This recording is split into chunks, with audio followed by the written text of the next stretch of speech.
Jake Morrison wiped the grease from his hands and looked at the broken engine parts scattered across his workbench. The old fusion drive had given up after 30 years of service, and its owner wanted it fixed for half the cost of a new one. Jake did not mind the challenge. He had been fixing things since he was a boy, and broken machines were like puzzles to him. The trading station, Epsilon 7, hummed with life around him. Ships came and went every day, bringing traders from dozens of different worlds.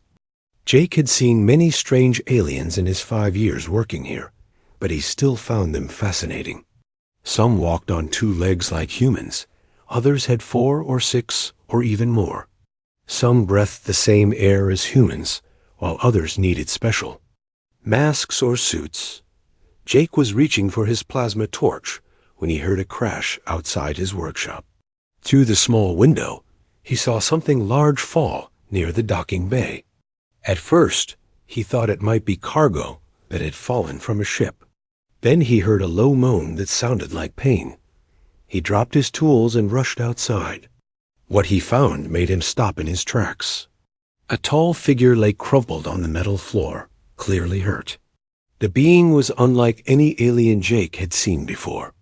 It stood nearly 7 feet tall, with pale blue skin that seemed to shimmer in the stations. Artificial light. Its limbs were long and graceful, and its face was almost human-like, but with larger eyes and more delicate features. The alien wore torn robes that might have been expensive once. Now they were dirty and full of holes. Jake could see that the being was very thin, as if it had not eaten well in a long time. But what struck Jake most were the alien's eyes. They were completely white, with no color at all. The alien was blind. Jake knelt beside the fallen being and spoke softly. "Hey, are you okay? Can you understand me?" The alien's head turned toward Jake's voice. When it spoke, its voice was deep and musical, but the words were in a language Jake did not know. The alien seemed to be asking for help, or maybe apologizing for something. "I don't understand your language," Jake said, "but I want to help you. Are you hurt?" The alien tried to sit up, but fell back down with a groan. Jake could see blood on its robes. Without thinking, he slipped his arms under the alien and helped it to its feet. The being was surprisingly light, despite its height. "My workshop is right here," Jake said, guiding the alien slowly. "You can rest there while I figure out how to help you." Inside his workshop, Jake helped the alien sit on an old chair. He brought water and some basic medical supplies. The alien drank the water gratefully, then touched Jake's hand and spoke again. This time, Jake heard something different in the voice. It sounded like the alien was trying to speak human words. "Think ... You," the alien said slowly, struggling. With the sounds, Jake smiled. "You're welcome. My name is Jake. What's your name?" The alien was quiet for a moment, then said, "Zethkar. I am ... Zethkar."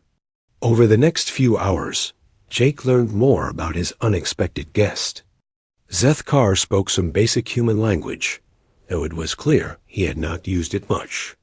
He came from a world called Valeria, where his people lived in great cities and traveled between the stars. Jake had heard of the Valerians before. They were known as proud warriors and skilled in mental powers that humans did not have. But Zethkar's story was sad. He had been an officer in the Valerian military, responsible for protecting important secrets. Someone had accused him of giving these secrets to rebels who opposed the government. Zethkar swore he was innocent, but no one believed him. As punishment, they had destroyed his eyes and his mental powers. Then they had thrown him out of Valerian space to wander alone. "I cannot go home," Zethkar said, his voice full of sadness. "I cannot see. I cannot touch minds like my people do. I am nothing now." Jake felt angry hearing this story. He had always believed that people should be innocent until proven guilty. To punish someone so harshly based on accusations seemed cruel. But what made him even more angry was how Zethkar had been abandoned. On human worlds, there were programs to help blind people live normal lives. Here on the station, Zethkar was just a beggar hoping for scraps. "You're not nothing," Jake said firmly. "You're a person who needs help, and I'm going to help you." Zethkar's head tilted in confusion. "Why would you help me? I am not human. I have nothing to give you." Jake thought about this question. Why did he want to help? Maybe it was because he had always felt sorry for people who were suffering. Maybe it was because he liked solving problems. Or maybe it was because he believed that all thinking beings deserved a chance at a good life. "Because it's the right thing to do," Jake said simply. That night, Jake gave Zethkar a place to sleep in the back room of his workshop. He brought food and clean clothes. But as he lay in his own bed, Jake's mind was working on a bigger problem. He had seen many different kinds of medical technology on the station. Some aliens had artificial eyes that worked better than natural ones. Others had devices that could heal injuries that would kill a human. Jake was not a doctor, but he was good at understanding how things worked. He began to wonder if there might be a way to help Zethkar see again. Not just see, but maybe even get back some of the mental abilities he had lost. The next morning, Jake started researching. He accessed the station's medical databases and began reading about Valyrian biology. He learned that Valyrian eyes were connected to special parts of their brains that humans did not have. These parts allowed them to sense things beyond normal sight and to communicate with other Valyrians through thought alone. The more Jake read, the more excited he became. The Valyrians who had punished Zethkar thought his injuries could never be healed. But they had only tried using Valyrian medicine. Maybe human technology, combined with alien science, could do something different. Jake looked at Zethkar, who was sitting quietly in the corner of the workshop. The alien looked lost and hopeless, but Jake saw potential. He saw a puzzle that needed solving. "Zethkar," Jake said, "how would you feel about trying something that has never been done before?" Jake spent the next 3 weeks learning everything he could about Valyrian biology. He read medical files, studied alien technology manuals, and even traded favors with other mechanics to get access to specialized equipment. Zethkar helped when he could, explaining how his people's mental abilities worked and what it felt like to lose them. "Before punishment," Zethkar said one day, "I could feel other Valyrians' thoughts like whispers in my mind. I could see heat from living bodies, even through walls. I could sense danger before it happened. Now there is only silence and darkness." Jake nodded as he worked on his latest design. He had been sketching ideas for a special suit that could help Zethkar. The more he learned, the more he realized how complex the challenge was. Valyrian eyes were not just for seeing.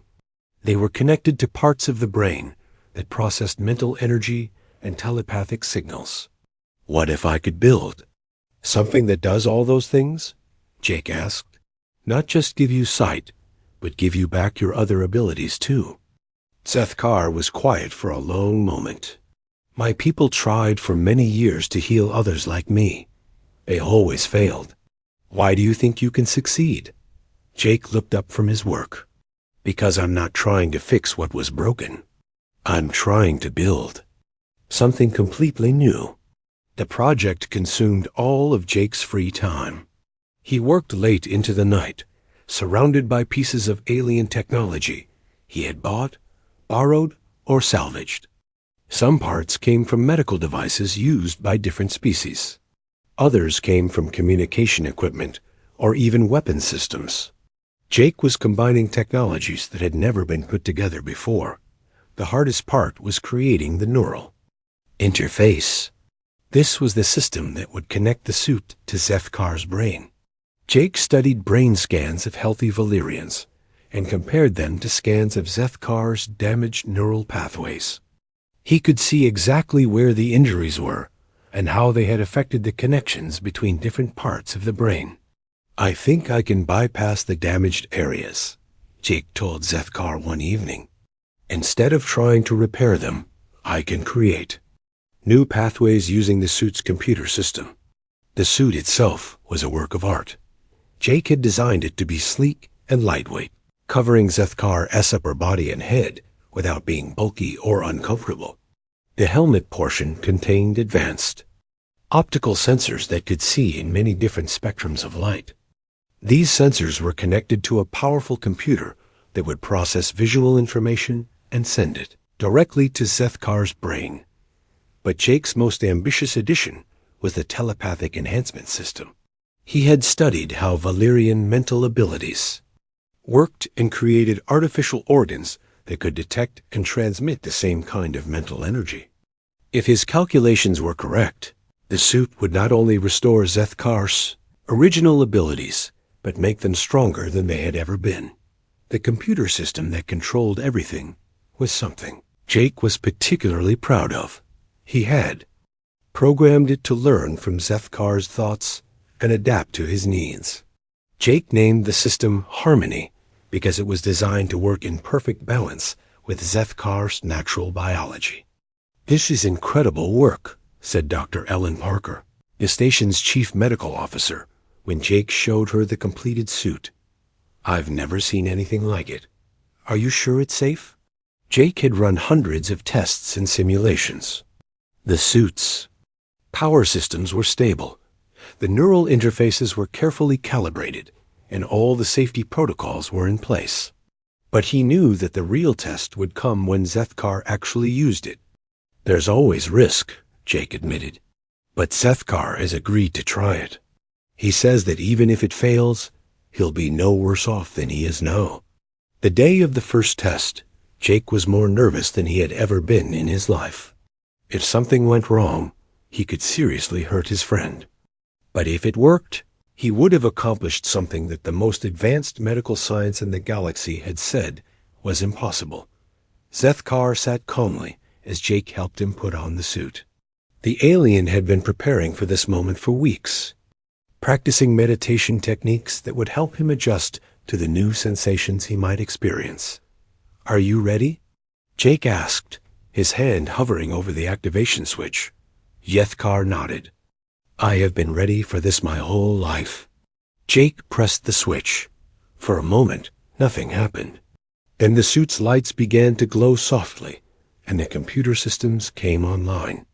Jake watched the readouts on his monitor, checking that all systems were functioning properly. Suddenly, Zethkar gasped. His whole body went rigid, and for a terrible moment, Jake thought something had gone wrong. Then he heard Zethkar whisper something in his own language. When he spoke again, his voice was filled with wonder. "I can see," he said. "Jake, I can see you." But it was more than just sight. Over the next few hours, as Zethkar learned to use the suit, Jake discovered that his invention had exceeded even his own expectations. Zethkar could see heat signatures through walls, detect electrical fields around electronic devices, and even sense the emotions of people nearby. "This is impossible," Zethkar said, looking at his hands as if seeing them for the first time. "I feel stronger than I ever did before. How did you do this?" Jake smiled. "I told you I wasn't trying to fix what was broken. I was building something new." As the days passed, Zethkar learned to use more of the suit's capabilities. He could interface directly with computers, accessing information at the speed of thought. He could detect life signs from great distances, and even predict when someone was about to lie to him by reading their emotional state. "My people would not believe this," Zethkar said one day as he practiced using the suit's enhanced abilities. "They think healing means returning to what was before. You have made me something greater." Jake was proud of his work, but he was even more proud of the friendship that had grown between them. Zethkar had taught him about Valerian culture, sharing stories of his homeworld and explaining the complex honor codes that governed his people's behavior. In return, Jake had shared his own knowledge of human engineering and his belief that any problem could be solved with enough creativity. And determination. Word of Jake's achievement began to spread throughout the station. Other aliens came to see the miracle healing suit, and some asked if Jake could help them with their own medical problems. Jake found himself working on devices to help a trader with damaged lungs, a refugee with a broken arm that had healed incorrectly, and an elderly alien whose memory was failing. "You have become famous," Zethkar observed one evening as they watched another grateful patient leave the workshop. "People are calling you the healer of the Rim." Jake shrugged. "I just like fixing things. It doesn't matter if it's a broken engine or a broken person." But even as Jake enjoyed his success, he noticed that Zethkar sometimes seemed troubled. When Jake asked about it, the alien would only say that he was worried about the future. "My, people have ways of knowing what happens in distant places," Zethkar explained. "Even with my punishment, I sometimes feel echoes of the old connections. I think news of what you have done for me is spreading beyond this station." Jake didn't understand why this would be a problem. He had helped his friend and saved his life. Surely that was a good thing. No matter who knew about it. He would learn soon enough that sometimes doing the right thing could have unexpected consequences. 3 months after Zethkar first put on the healing suit, Jake's workshop had become the most famous place on Epsilon 7. Every day, beings from across the galaxy came seeking help for problems that regular medicine could not fix. Jake had expanded his operation, hiring 2 assistants and converting the old storage room next door into a proper medical facility. Zethkar had become more than just Jake's friend. He was now the protector of everyone who came seeking help. His enhanced abilities allowed him to detect threats before they became dangerous, and his restored confidence had made him a natural leader among the station's refugees and outcasts. "There are 3 ships approaching from the outer system," Zethkar told Jake one morning, his enhanced senses picking up the information from the station's communication arrays. "They carry refugees from the Kethan war zone. Many are injured." Jake looked up from the neural regeneration device he was building for a trader who had lost his memory in an accident. "How many injured?" "At least 40. Some have chemical burns. Others have radiation sickness. There are also children who have not spoken since their families were killed." Jake sighed. Each day brought new challenges, new problems to solve. But he had learned that helping others gave his life meaning in a way that fixing engines never had. "We'll need more medical supplies. Can you contact Dr. Parker and see what she can spare?" Zethkar nodded and touched a control panel on his suit. Within seconds, he had established a direct communication link with the station's medical center. Jake still marveled at how smoothly the suit worked. It had become like a second skin for Zethkar, responding to his thoughts and needs without any conscious effort.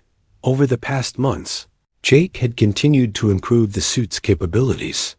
He had added new sensors, upgraded the computer systems, and even found ways to enhance Zethkar's natural healing abilities.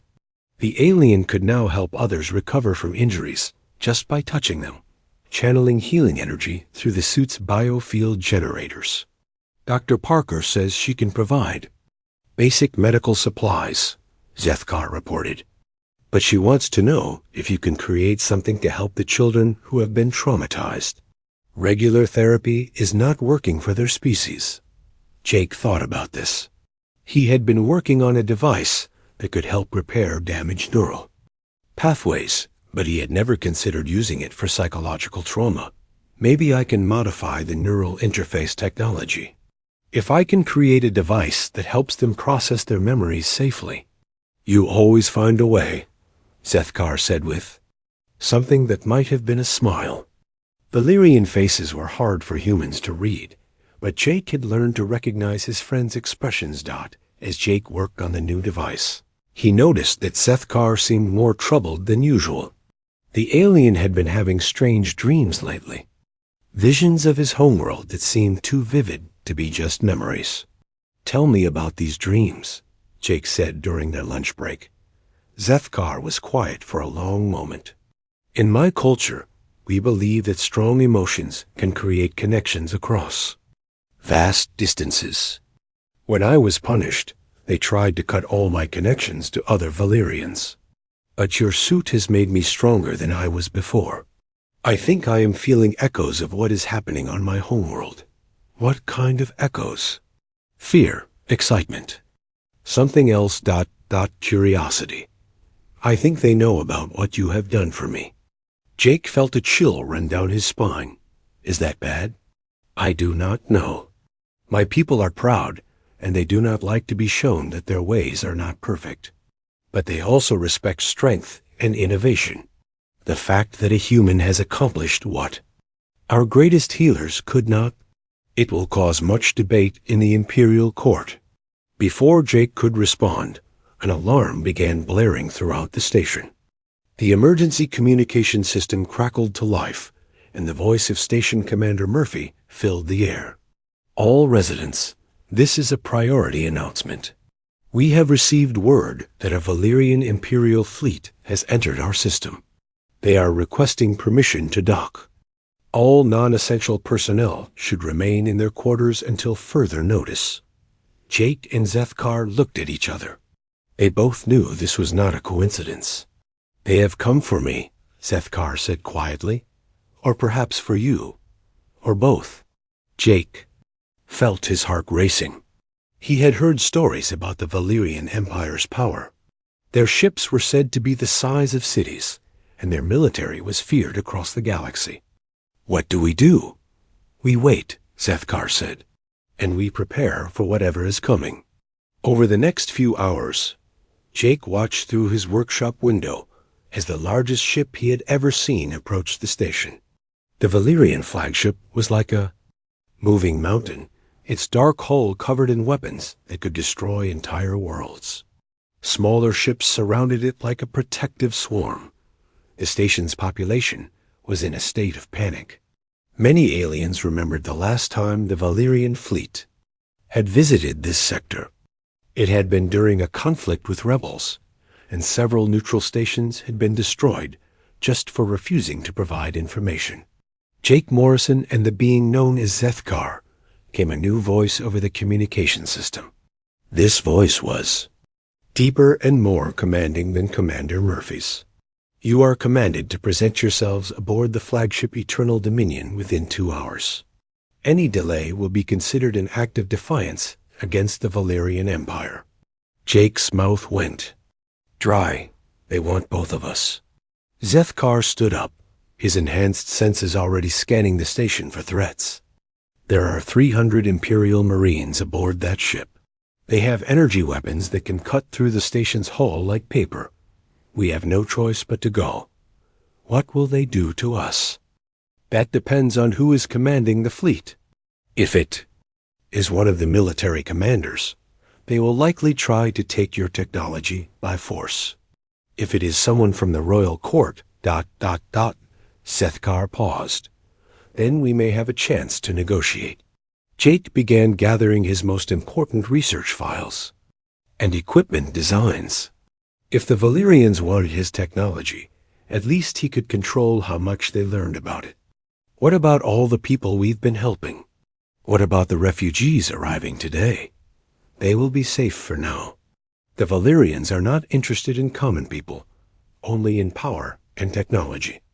As they prepared to leave, Jake couldn't help but think about how much his life had changed. 6 months ago, he had been a simple mechanic fixing broken engines. Now he was about to meet with the representatives of one of the most powerful empires in the galaxy. "Are you afraid?" Sethkar asked as they walked toward the docking bay where a Valyrian shuttle waited for them. Jake considered the question. "Yes, but also curious. I've never met an emperor before."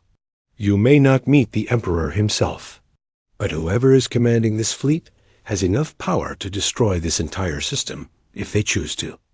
As they boarded the shuttle, Jake looked back at his workshop one last time. Through the window, he could see the line of aliens still waiting for help. Unaware that their healer might not be coming back, the shuttle's engines roared to life, and they began the journey to the massive flagship. Jake watched the station grow smaller below them and wondered if he would ever see it again. But beside him, Zethkar sat calmly, his enhanced senses already probing the ship they were approaching. "There is something you should know," Zethkar said as they neared the flagship. "The commander of this fleet is not who I expected. According to the ship's identification codes, we are about to meet Emperor Kethver himself." Jake's heart stopped. "The Emperor? Here, it seems your reputation has reached the very highest levels of Valyrian society. This could be very good. For us, or very bad." The shuttle docked with a soft thud, and Jake heard the airlock cycling open. Whatever happened next would determine not just their fate, but the fate of everyone they had tried to help. The inside of the Valyrian flagship was unlike anything Jake had ever seen. The corridors were huge, with ceilings that stretched up into darkness. The walls were made of some kind of black metal that seemed to absorb light, and strange symbols glowed along the edges. Everything was designed to make visitors feel small and powerless. 2 Valyrian guards led Jake and Zethkar through the ship. The guards were massive, even by Valyrian standards, and wore armor that hummed with energy. Their faces were hidden behind masks that made them look more like machines than living beings. "I have never been on the Emperor's personal ship before," Zethkar whispered to Jake as they walked. "Even when I was an officer, I was not important enough to come here." Jake tried to stay calm, but his heart was pounding. Through his enhanced senses, Zethkar could feel Jake's fear and placed a comforting hand on his shoulder. "Remember," Zethkar said quietly, "Valyrians respect strength and honesty. Do not try to flatter the Emperor or make yourself seem more important than you are. Just tell the truth." They passed through security checkpoints where strange machines scanned their bodies and minds. Jake felt a tingling sensation as the scanners examined him, but Zethkar's suits somehow shielded both of them from the deeper probes. Finally, they reached a massive door that was at least 30 feet tall. The guards pressed their hands against panels on either side, and the door began to slide open with a sound like distant thunder. The throne room beyond was enormous. The floor was made of polished stone that reflected the light from thousands of crystals embedded in the ceiling. At the far end of the room, on a raised platform, sat the most impressive being Jake had ever seen. Emperor Kethver was tall even by Valyrian standards, and his presence filled the room like a physical force. His skin was darker than most Valyrians, almost purple, and his eyes glowed with an inner light. He wore robes that seemed to be made of liquid starlight, and a crown that looked like it was carved from a single piece of crystal. "Approach," the Emperor said, his voice carrying easily across the vast space. Jake and Zethkar walked forward, their footsteps echoing in the silence. When they reached the base of the platform, Zethkar dropped to one knee and bowed his head. Jake, not knowing what else to do, did the same. "Rise," the Emperor commanded. "Zethkar, former officer of the Third Fleet, you have been away from us for a long time." "Yes, Your Imperial Majesty," Zethkar replied, his voice steady despite the tension Jake could feel radiating from him. "And you must be Jake Morrison, the human who has accomplished what our greatest healers claimed was impossible." Jake looked up at the Emperor, trying to meet his glowing eyes. "I just wanted to help my friend, Your Majesty." A sound that might have been laughter came from the after. "Emperor. Simple words, but they have caused great disturbance in my empire. Do you know what you have done?" "I built a suit to help Zethkar see again," Jake said, confused by the question. "You have proven that Valyrian justice can be undone by human ingenuity. You have shown that our punishments are not permanent. You have made our medical science look primitive."